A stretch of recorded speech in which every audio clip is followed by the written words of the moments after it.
sumali, meron kong bayad na 3,000 pesos. Okay. At 2,500 for members. Ayan. Ayan na po si Pan. Sa mapagpalang gabi ang sumali lahat. Ngayon po ay pinidaraos natin ang pag-umita kay San Francisco de Assis. Dito lang ako. Magkikinig ako, miss. Sama po natin sa ating mga panalangin ang mga special intention. Para sa karawan ni Joseph Marquez at Mary Jane Inobre, para sa anibersaryo ni Jojo at Winnie Marquez, June Joan Ignacio, Alvin Jenny Matias, Shout out, happy birthday po kay Jojo Marquez. Para sa kaluluwa ni Father Jose Jesus Joey Bustillo, Rosario San Miguel Sama, Florencia Pilla Soriano, Angelito Angel Cruz, Basilia Alcoba Cruz, Rodelito Encelan, Pacifica Hanap Marquez, Jose C. Marquez, Gloria Valenzuela, Saturnino Soriano, at sa lahat ng mga kaluluwang walang nakaalaala. Ating ihanda ang sarili sa banal na misa.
Magsitayo na po ang lahat at ating awitin ang pambungad na awit.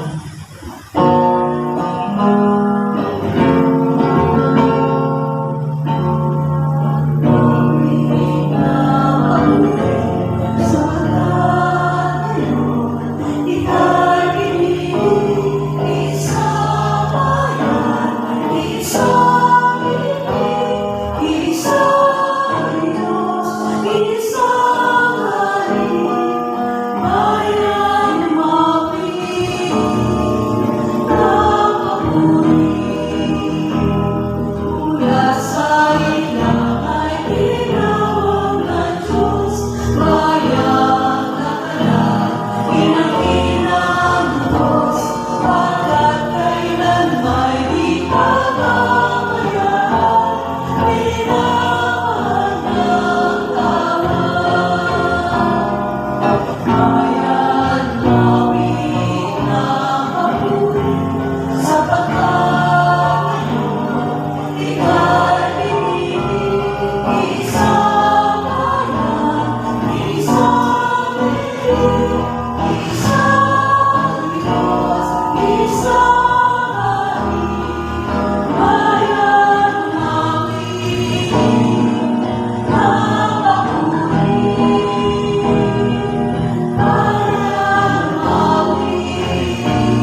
Espiritu Santo. Amen. Ang pagpapala ng ating Panginoong Kristo, ang pag-ibig ng Diyos Ama, at ang pagkikipagkaisa ng Espiritu Santo, naway sumayinyong lahat. At At sumayin. sumayin. Mga kapatid, aminin natin ang ating mga kasalanan upang tayo maging marapat gumanap sa banal na pagdiriwang. Inaamin ko sa makapangyarihang Diyos at sa inyo mga kapatid na lubha kong nagkasala sa isip, sa salita, sa gawa at sa aking pagkukulang. Kaya sinasamo ko sa mahal na Birheng Maria, sa lahat ng mga anghel at mga banal, at sa inyo mga kapatid, na ako'y manalangin sa Panginoong ating Diyos. Kaawaan tayo ng makapangyarihang Diyos, patawarin tayo sa ating mga kasalanan, at patnubayan tayo sa buhay na walang hanggan. Amen. Panginoon, kaawaan mo kami. Panginoon, kaawaan mo. Kristo, kaawaan mo kami. Kristo, kaawaan mo kami. Panginoon, kaawaan mo kami. Panginoon, kaawaan mo kami. Manalangin tayo. Ama naming makapangyarihan, ginawat mo kay San Francisco ang pagkakawangis kay Kristo sa pusang pagpapakarukha at pamumuhay na hamang. Patalong-tunawan namin ang kanyang landas upang masundan namin siya at makaisa ka sa maligayang pag-ibig sa pamamagitan ng Kristo kasama ng Espiritu Santo magpasawalang hanggan. Amen. Magsiuman na kami.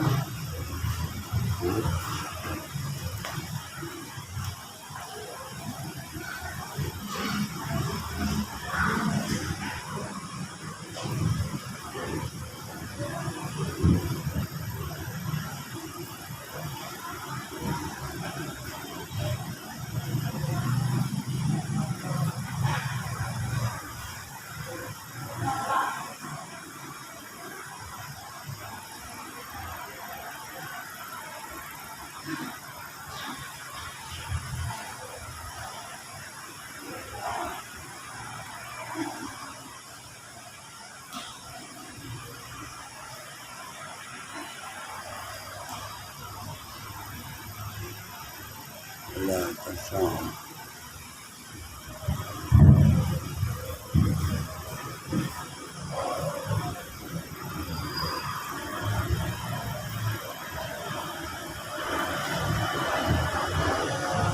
Pagbasa mula sa sulat ni Apostol San Pablo sa mga taga-Galasya.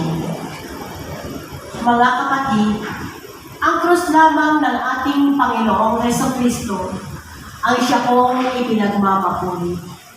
Sapagkat sa pamamagitan ng kanyang krus, ang sanlibutan patay na para sa akin at ako'y patay na para sa sanlibutan.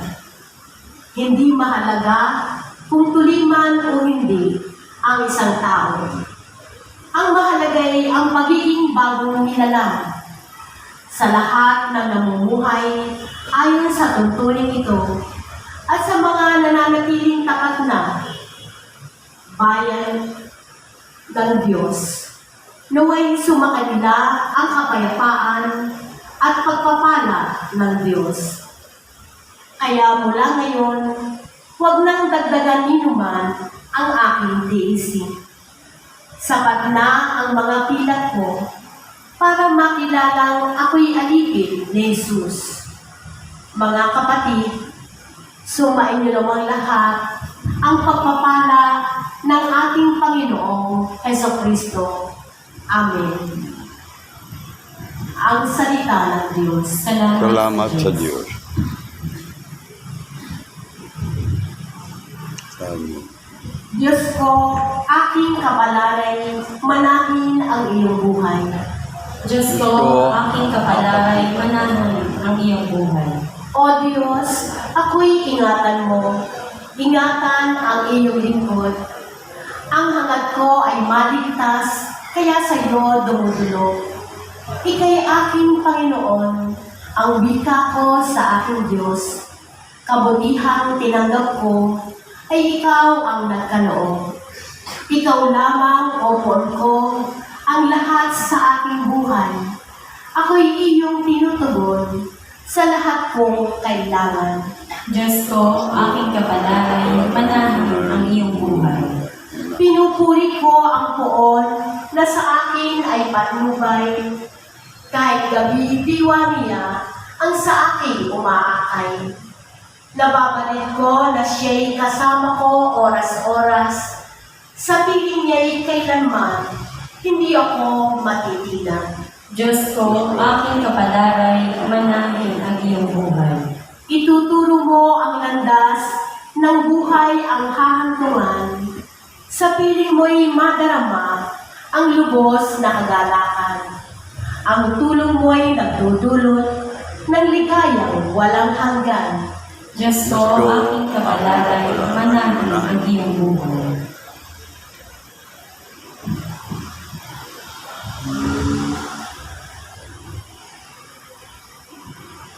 Magstayo po ang lahat para sa mabuting balita.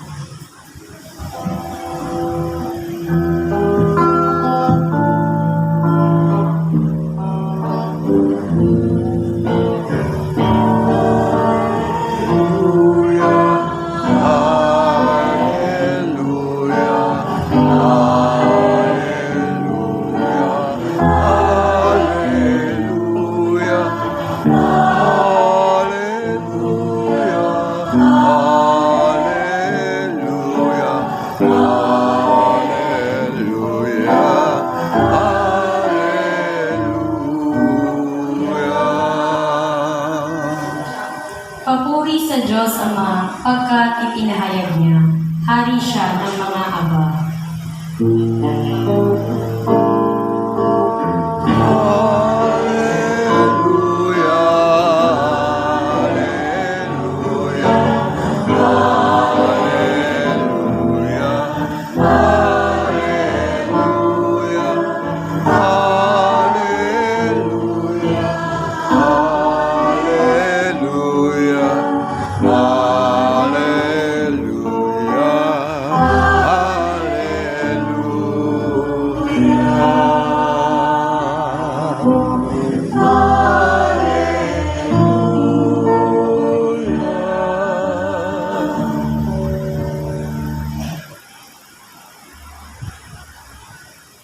Sumayin niyo ang Panginoon. At sumayin niyo rin. Ang mabuting balita ng Panginoon ayon kay San Lucas. Puri sa iyo, Panginoon. Noong panahon yun, samantalang naglalakad si Jesus at ang kanyang mga alagad, may taong nagsabi kay Jesus, "Susunod po ako sa inyo kahit saan." Sumagot si Jesus, "May lungga ang asong gubat at may pugad ang ibon, ngunit ang anak ng tao'y wala man lamang matulugan o mapagpahingahan." Sinabi ni Jesus sa isa, "Sumunod ka sa akin." Ngunit sumagot ang tao, "Panginoon, hayaan po muna ninyo akong umuwi upang ipalibing ang aking ama." Sinabi ni Jesus sa kanya, "Ipaubaya mo na sa mga patay ang paglilibing ng kanilang mga patay. Ngunit ikaw, pumayo ka at ipahayag mo ang tungkol sa paghahari ng Diyos." Sinabi naman ng isa, "Susunod po ako sa inyo, Panginoon, ngunit magpapaalam muna ako sa aking mga kasambahay." Sinabi sa kanya ni Jesus, "Ang sinumang nag-aararo at palaging lumilingon ay hindi karapat-dapat sa paghahari ng Diyos." Ang mabuting balita ng Panginoon. Pinupuri ka namin, namin, Panginoon Panginoon Jesucristo. Jesucristo. Sipon. Magandang gabi sa inyo lahat. Magandang gabi po, mga Ador. Atin ngayon ginugulita si San Francisco de Di Assis, Asis. isa sa mga hinahangaan natin na banal, kaya santo. Ang matututunan natin kay San Francisco sa ating paggulita sa kanya ngayon ay simple lamang.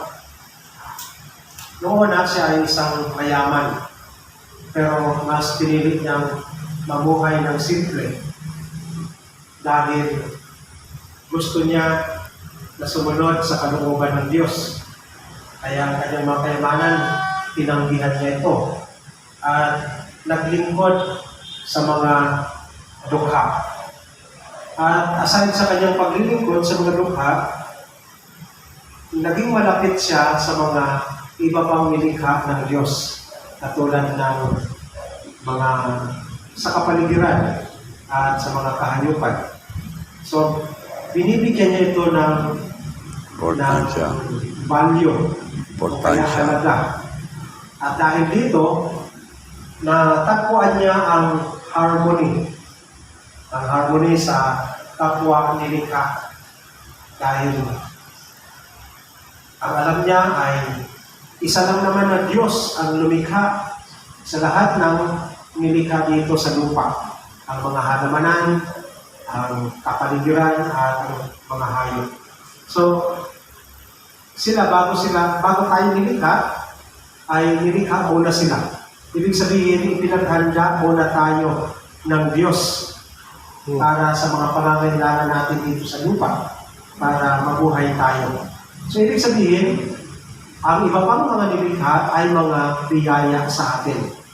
Kaya nakita ni San Francisco na posible na merong harmony ang lahat na nilikha ng Diyos dito sa lupa. Kaya hindi dapat natin abusuhin na kahit tayo ang pinakamagandang nilikha ng Diyos, inaabuso natin ng iba pang nilikha niya. So, isang Diyos lamang naglikha nito. Ngayon, dito rin sa unang pagbasa na dapat ang aklat ni Propeta Nehemias ang ating babasahin, makita din natin na kahit magkaaway, maaaring magkaroon ng harmony. Kung hayaan natin na ang Diyos ang manahan sa ating mga buhay. So ang mga Israelita noon sa panahon ni Nehemias ay nabihag sa kamay ng mga Persian. At ang hari noong panahon na yun ay si Hari Artaherjes.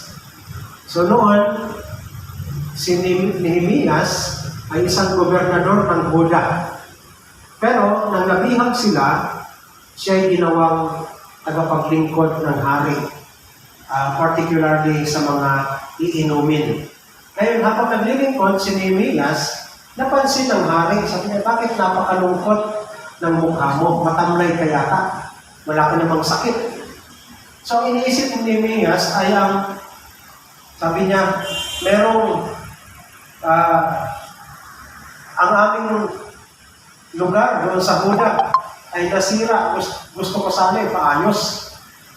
Sabi naman ng hari, so mga ilang araw ka mawawala. Kailan ka babalik? Sabi naman ni Nehemias na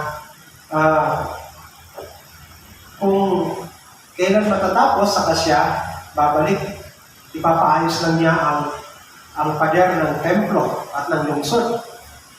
So sabi ng hari, sige, papadalhan kita ng sulat para sa lahat na dadaanan mo na lugar, ikay papadaanin na may pirma ng hari, kaya sinundo.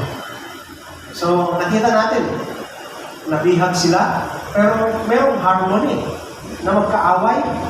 May harmony sila dahil ang Diyos ang may gusto na mangyari ito. Sa pamamagitan ng hari nito, maaaring ibibigay ang kalayaan sa kanila para kabalik sa lupang pangako doon sa Israel. Ngayon, dito naman sa Ebanghelyo ay napakinggan natin ang iba't ibang excuse ng mga tao na nais na maging alagad ni Kristo. Baka kagaya din nila tayo. Sabi ng isa, susunod po ako sa inyo kahit saan. So sabi ni Jesus sa kanila, may lungga ang asong gubat at may pugad ang ibon. Ngunit ang anak ng tao ay wala man lamang matulugan at mapagpahingahan. So katulad ni San Francisco, si Jesus meron ding malasakit sa iba pang nilikha. Ginamit niya na ehemplo o kaya halimbawa sa pagmamahal ng Diyos itong iba pang nilikha. Halimbawa ang asong gubat at ang mga ibon. So ang mga asong gubat may natataguan. Halimbawa tag-ulan, kaya tag-init. So may natitirahan sila. Ang mga ibon naman ay may mga pugad. So may iba pang mga bahagi sa Ebanghelyo na nagsabi si Jesus na tingnan ninyo ang mga ibon sa ipakawid. Hindi naman sila nagtatanim o kaya nag-harvest. Pero nabubuhay sila ng malaya. lalong-lalo na tayo ng mga tao. Kung mahal ng Diyos, itong mga iba pang nilikha, na kanyang nilikha para sa tao, how much more tayo? Mahal na mahal niya tayo. Kaya, kailangan natin pahalagahan ng bawat isa. Kailangan natin, katulad ni San Francisco, magkaroon ng pagmamalasakit sa kapaligiran at sa iba pang nilikha ng Diyos. Dahil ito ay mahalaga sa ating lahat. Pagpapakita at tanda ng pagmamahal ng Diyos sa tao. Ito lahat ay magagamit natin para makasurvive tayo dito sa lupa. Kaya dapat hindi natin ito abusuhin. Yan ang tinuturo sa atin ni San Francisco. Kahit sa ating kapwa nilikha ng Diyos, magkakaroon tayo ng harmony sa Kanya. Kaya nga ang panalangin ni San Francisco, make me a channel of your peace. Kapayapaan ang ninanais niya. At natagpuan niya ang kapayapaan sa pagkakaroon ng harmony sa iba pang nilikha. Kayo dito, mag-aasawa. Mag-aasawa ba kayo dito? Mag-aasawa. May harmony ba kayo sa bahay? Meron ba kayong kapayapaan? Na-achieve ba ninyo kapayapaan sa bahay? Kung meron kayong problema na malaki o mabigat, na-achieve nyo ba o nadarama nyo ba ang kapayapaan? Kadalasan wala, di ba? Minsan, pag nagkakaproblema kayo, sa halip na makahanap ng solusyon, mas lalong lumalala. Tandaan ninyo, ang paghihiwalayan, hindi yan solusyon. Bakit kayo nag-asawa? Gusto nyo mapag-isa. Ang sakramento ng kasal, may kapangyarihan na pag-isahin kayo. At nag-isa sa inyo, hindi lamang ang pare, hindi lamang ang simbahan, kundi ang Diyos mismo ang gumawa ng paraan para papag-isahin kayo. Kahit anuman, wala dapat na makapaghiwalay sa inyo. Anong sabi ni Kristo? Ang pinag-isa ng Diyos, dapat huwag paghiwalayin ng tao. Pero, kadalasan, ang problema ang nakapagpapahiwalay sa inyo. Sino ba ang mas lamang? Ang tao ang problema. Sino ba ang mas mahalaga sa mata ng Diyos? Ang problema mo, ang tao. Tao. Tayo ang mahalaga. Kaya kung may problema kayo, huwag kayong humantong sa paghihiwalayan. Problema ka lang, kami tao. Mahal kami ng Diyos. Yan dapat ang isipin ninyo. Kung sa magkaaway, nagkakaroon ng harmony, kung sa kapwa nilikha, sa kapaligiran, at sa iba pang mga nilikha ng Diyos, ang tao nagkakaroon ng harmony, how much more sa inyo na nagsama na kayo ng ilang taon? How much more sa inyo na na-develop na sa inyo ang pag-ibig ninyo? Sa isang problema lang, mapag-iwalay kayo? Kaya ito rin ang challenge sa ating mga nagnanais na sumunod kay Kristo. Katulad nitong tao nagsasabi, hayaan mo muna ako, Panginoon. Umuwi muna ako sa bahay. Ipapalibing ko muna ang aking namatay na ama. Anong sabi ni Jesus? Hayaan mo na, ipaubaya ko na sa mga patay. Ang pagpapalibing sa kanilang mga patay. Anong ibig sabihin ito ni Jesus? Kung ang inyong nakaraan ay parang madilim at gusto mong patayin ang nakaraan, ilimutin, hayaan mo na yan sa limot, ibaon mo sa limot, focus ka na sa kay Kristo. Diba? Problema sa atin, kahit hindi natin problema, pinoproblema natin. Kaya, sabi ni Jesus, ang sino mang nag-aararo na palaging lumilingon ay hindi karapat-dapat. Diba? Binabalikan mo lagi ang problema. May haharapin ka pa ng problema, pero iniisip mo pang iba pang problema kahit ang problema ng iba. Yan ang problema pag lagi kang nagmamarites. Pati ang problema ng iba, kung problemahin mo yan, ay si ano ko, di ba? Si ano? Ganon. Kaya pagdating mo sa bahay, di ba si ano? Na problema ka na ngayon sa problema ng iba. Akala nyo, okay lang ang pagmamarites. Pero, yung minamarites ninyo, hindi lamang sila ang biktima, kundi pati ikaw biktima. Bakit? Na-absorb mo ang problema nila. Dinadala mo lang sa pamilya. Eh, di ba si Kumari, nakipagsama sa iba. O, minamarites ko. Hindi ko kaya yan. Mabigat yan para sa'yo. O dadalhin natin mo yan pagdating sa bahay mo. Hindi, ang problema ng iba, naging problema mo na. Kaya, kung gusto nating sumunod kay Kristo, gusto ninyong maging tapat sa inyong pangako at promesa o pangako sa kasal, huwag niyong problemahin ng iba. Alalahanin ninyo, may problema din kayo. May pagdadaanan din kayo. Walang tao na walang problema. At kahit na nagnanais tayo na magkaroon ng magandang pagsasamahan, darating ang panahon, meron kayong problema. Alalahanin ninyo, there is no perfect marriage. Kahit ang mga magulang ko, na nagkaroon sila ng anak na pare, hindi naman perfecto.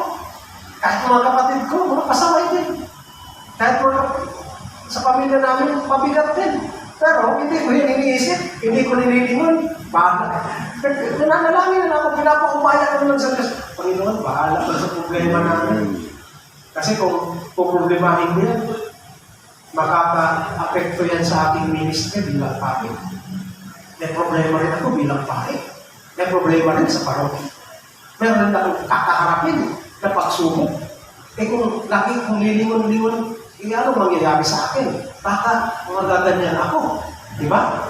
Yan ang lalahanin natin. Focus. Lagi natin isipin. Lagi ninyong isipin ang inyong pangako sa kasal. Lagi ninyong isipin ang pangako ninyo sa isa't isa na maging tapat. Kaya hindi kayo magiging tapat pagpapakialaman ninyo ang iba. Yan ang makaka-apekto sa inyo. Kaya mga kapatid, katulad ni San Francisco, laging humantong sa kapayapaan. At ang kapayapaan na nilanais ni San Francisco ay natagpuan niya sa pagkakaroon lagi ng harmony. Harmony sa kapaligiran, harmony sa lahat ng bagay. Kaya si San Francisco, isa rin siya na naging instrumento. Bakit ang kanyang panalangin, make me a channel of your peace. Dahil isa rin siya sa naging nag-negotiate sa Egypt na nagkaroon ng conflict noon ang kanilang lugar. At dahil doon, kay San Francisco, hindi siya natakot na humarap sa mga doon sa namumuno sa Egypt, kundi nakipag-partner siya. Sabi niya, partner tayo sa kapayapaan. Ang ating layunin, laging kapayapaan. Ganon din kayo na mag-asawa, natural na may problema. Pero hindi hiwalay ang solusyon niyan. Laging humantong sa kapayapaan. Dapat magkaisa muna kayo. Huwag kayong magsigawan. Hayaan niyo muna sumigaw ang isa. Kung pareho kayo magsigawan, walang mangyayari sa inyo. Ahantong sa pag-iinitan niyan at ayoko na sa iyo. Diba? Kaya, laging humantong sa kapayapaan. Ito ang hingin natin na biyaya para maging tunay na alagad tayo kay Kristo. Para maging tunay kayo na alagad sa pamamagitan ng pamumuhay na meron kayo. Laging hingin natin kay Kristo na sa Kanya lamang natin ito matatagpuan ang kapayapaan. Katulad ni Nehemias, katulad ng hari, nagkaroon ng kapayapaan dahil hinayaan nila na ang Diyos ang masunod sa kanilang buhay. Amen? Tumayan ka tayo.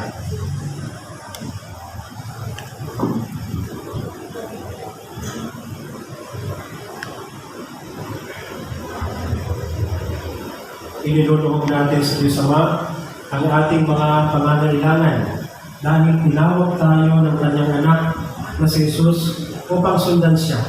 Manalangin tayo ng may pananalig para sa biyaya na tanggapin ang pagtawag na ito. Ating ituon, Ama, gawin mo kaming ganap kay Kristo. Ama, gawin mo kami ganap kay Kristo. Ang mga pinuno ng simbahan at lahat ng ipapahayag ng salita ng Diyos, naway masigasig na magpatuloy sa kanilang pagsunod kay Kristo. Manalangin tayo. Ama, gawin mo kami ganap kay Kristo.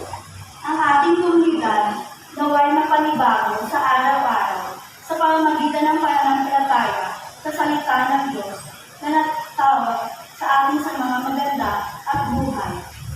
Manalangin tayo. Ama, gawin mo kami ganap kay Kristo. Yaong mga nawala ng pag-asa dahil sa mga kasalanan,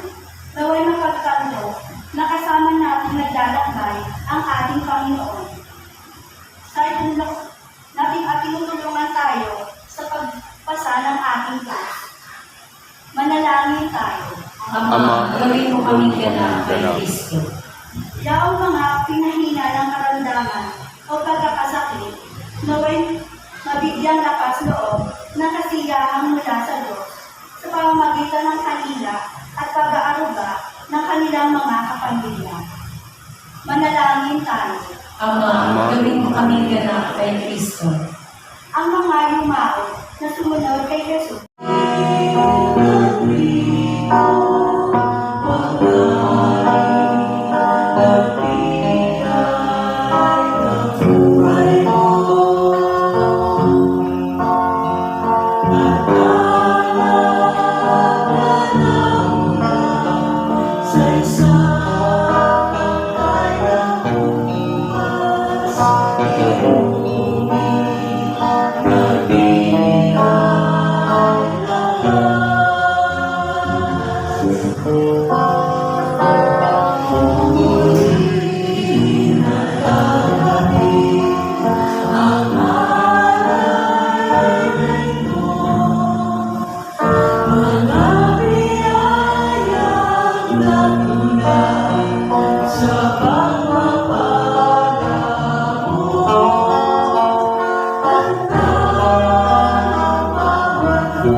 Manalangin tayo mga kapatid ng pagkakain natin ay kalugdan ng Diyos sa mga makapangyarihan.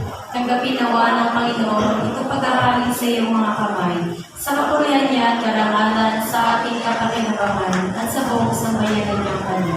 Ang naming lumikha kaming naghahalin ngayon ng mga alay na nakikiusap na kami marapating makaganap sa pagdiriwang na nangyari sa krus na niyakap ng buong pag-ibig ni San Francisco sa pamamagitan ng Kristo kasama ng Espiritu Santo magpasawalang hanggan. Amen. Sumayin niyo ang Panginoon. At sa rin, Itaas sa Diyos ang iyong puso at diwa. Tinasa namin sa Panginoon. Pasalamatan natin ang Panginoon nating Diyos. Marapat siya ipasalamatan. Naman naming makapangyarihan, tunay ng marapat na ikaw ay aming pasalamatan. Ang pagpaparangal sa iyong kabutihay, lagi mong pinapalinaw-gaw sa iyong sambayanan sa pagkakaroon ng mga kaanib na masahan at tapat tulad mo sa pananagutan upang magpunga ang kunyagi ng iyong anak na sa inyong pag-ibig kami makatulad. Ang mga banal na taong tumutulong sa lahat sa pagbibigay ng ikaw at panalangin wagas. Kaya minsan mga anghel na nagsisiawit ng patuloy sa iyo na walang humpay sa kalangitan. Kami nagbubunyi sa iyong kadakilaan.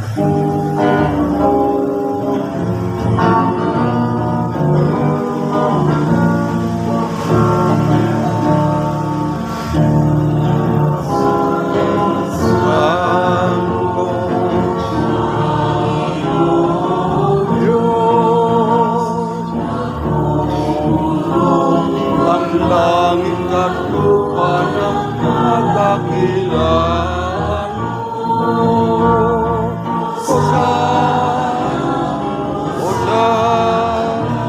Hosana sa kanglasan.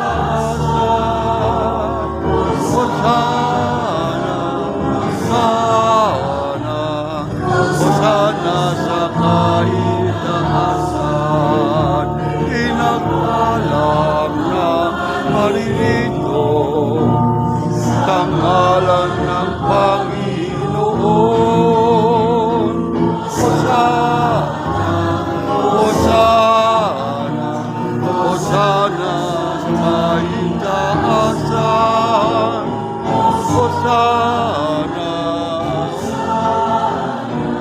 Hosana sa kaitaasan. Ama naming banal, ikaw ang balang tanang kabanatan. Kaya sa pamamagitan ng iyong Espiritu, gawin mo banal ang mga kaloob na ito upang para sa amin ay maging katawan at lubok ng aming Panginoong Heso Kristo. Bago niya pinagtiisang kusang loob na maging handog, ginawa kanyang tinapay, pinasalamatan kanya, pinaghati-hati niya yon, iniabot sa kanyang mga alagad at sinabi, Tanggapin ninyo natin ito at kanin. Ito ang aking katawan na ihahandog para sa inyo.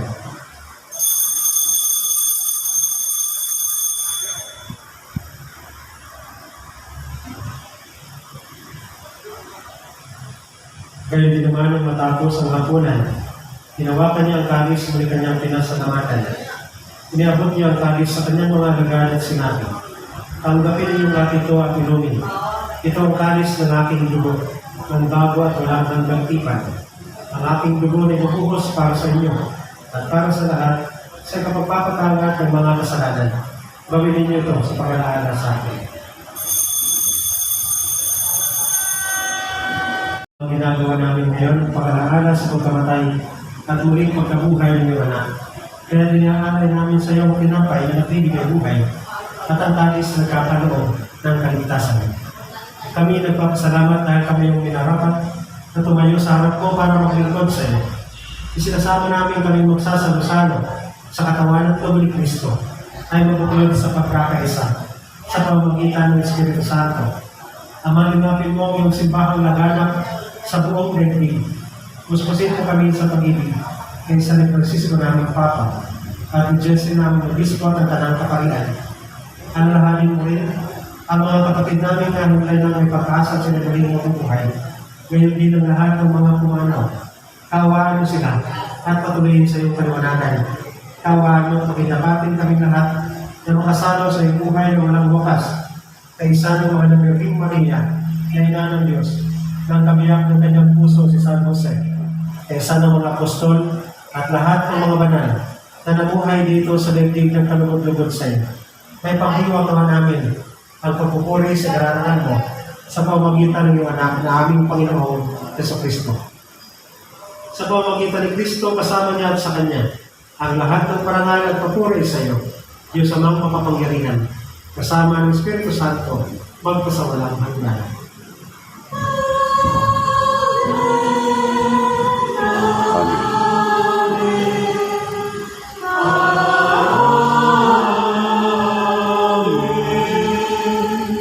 Sa tagubili ng mga nakagagaling ng utos at turo ni Jesus na Panginoon natin at Diyos, ipahayag natin ang lakas mo.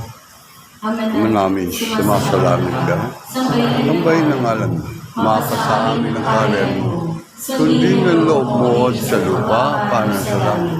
Bigyan po kami ng aming kakanin sa araw-araw at patawarin mo kami sa aming mga sala. Paano papatawad namin sa nagkakasala sa amin. Huwag mo kami paintulog sa gusto. At nagkakasala mo kami sa lahat. Hinihiling namin kami dyan sa lahat ng masama.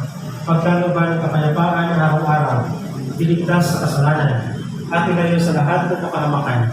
Samantalang aming pinananabikan ang dakilang araw ng pagpapahayag ng tagapagligtas namin si Jesucristo. Sapagkat iyo ang kaharian, at ang kapangyarihan, at ang kapangyarihan, kapakailanman. Panginoong Jesucristo, sinabi mo sa iyong mga apostol, kapayapaan ang iniiwan ko sa inyo. Ang aking kapayapaan ang binibigay ko sa inyo. Tunghayan mo ang aming pananampalataya at huwag ang aming pagkakasala.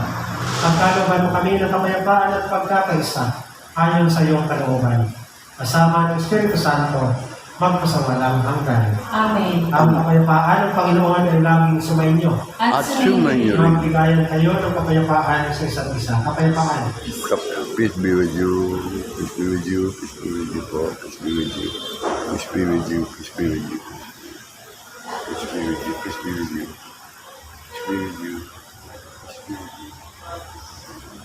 Kordero ng Diyos na nag-aalis ng mga kasalanan ng sanlibutan, maawa ka sa akin. Kordero ng Diyos na nag-aalis ng mga kasalanan ng sanlibutan, maawa ka sa akin. Kordero ng Diyos na nag-aalis ng mga kasalanan ng sanlibutan, ipagkaloob mo sa amin ang kapayapaan. Ito ang Kordero ng Diyos. Ito ang nag-aalis ng mga kasalanan ng sanlibutan. Mapapalad tayong inagayahan sa kanyang piling. Panginoon, hindi po para dapat na magpatuloy sa iyo. Ngunit sa isang salita mo lamang ay gagaling na ako.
Manalangin tayo. Ama namin mapagmahal, kaming pinapagsalo mo sa mga pakikinabaw ay gawin mo sa pagtulad sa pag-ibig at malasakit ni San Francisco. Magkamit ng pagmamahal mo at makapagpupul nito sa kapakanan ng lahat ng tao.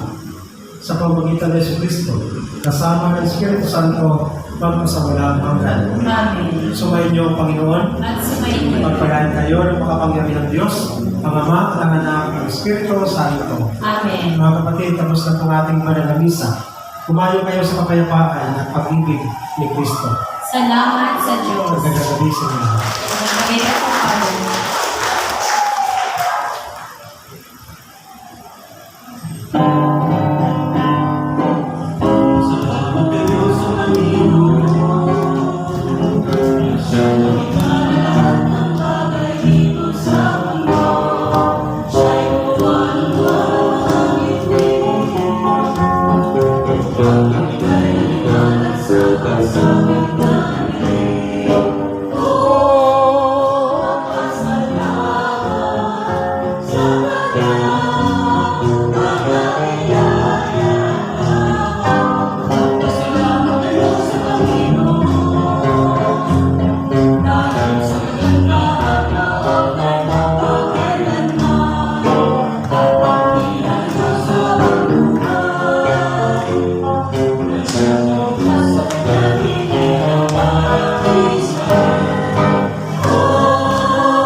and thank the Lord for sending us Father Julius Anabe. Father Julius, Pogula at Pogula dito. Yan nga po. Maraming salamat po. Okay. Ining, everybody. Ining po. Ining. Okay. Oh. Sila. At tuloy na po ako. Sila po ay nandito. Ito ka. Okay. Up. Ay, kabida. Yan, si Father. Mamon ba? Father, bless po. Ay, ka nagbablog ah. Inaano ko pati sa ano para maabot na sa ating ibang bansa. Ating mga taga San Dionisio roon, lalo sa kapatid. Ayun. Okay, okay.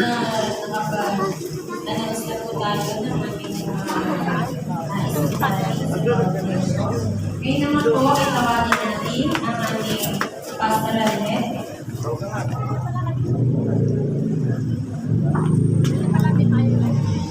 Ano pangalan? Father ano? Ha? Father... Julius. Father Julius. Ayun, Father Julius. Father Julius. Sabihin po muna natin ang mga nagdiriwang na kanilang Ilang karawan, happy birthday Joseph Marquez. Happy birthday po kay Jojo.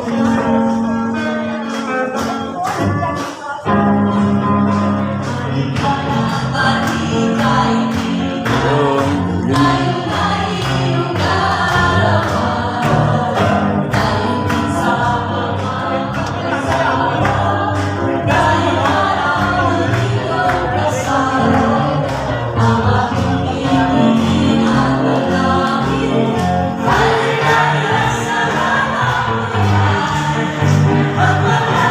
Handa nga po ang ating pangalaman.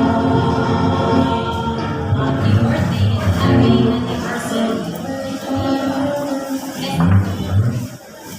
Yun pala sila. Ayun. Happy birthday.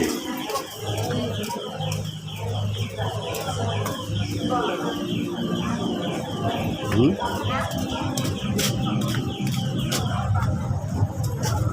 Okay, acknowledgement. Pasasalamat po sa Yun. Happy birthday. nag-share ng kanilang blessing sa araw na ito. Ang look for. Look for. Yan. Thank you po Yeah. sa Eduardo. music group. Sa napakaganda. Father, ano pa? Sa kay Father Julius. Father Julius yan, si Kabida. Kabida. Okay, sa Shout out. sir po ngayon. Chat, Kabila Channel. Yan, nag-shout out po sa lahat po ng marriage encounter po na nandito po at umatin po ng misa. Pagkatapos na po at binabati po natin ang lahat po na may celebrate ng kanilang kaarawan.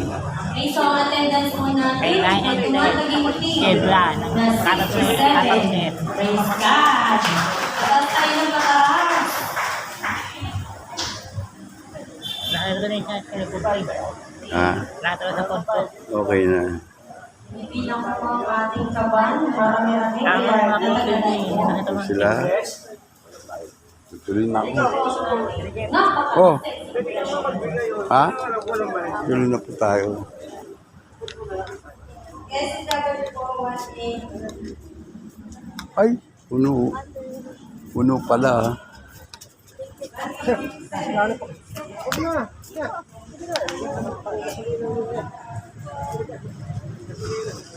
Wow.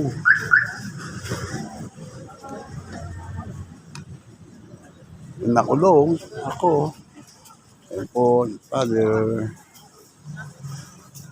Hindi naman po ay tawagin natin ang ating pastoral and ipamay. Oopsie! Nakulong.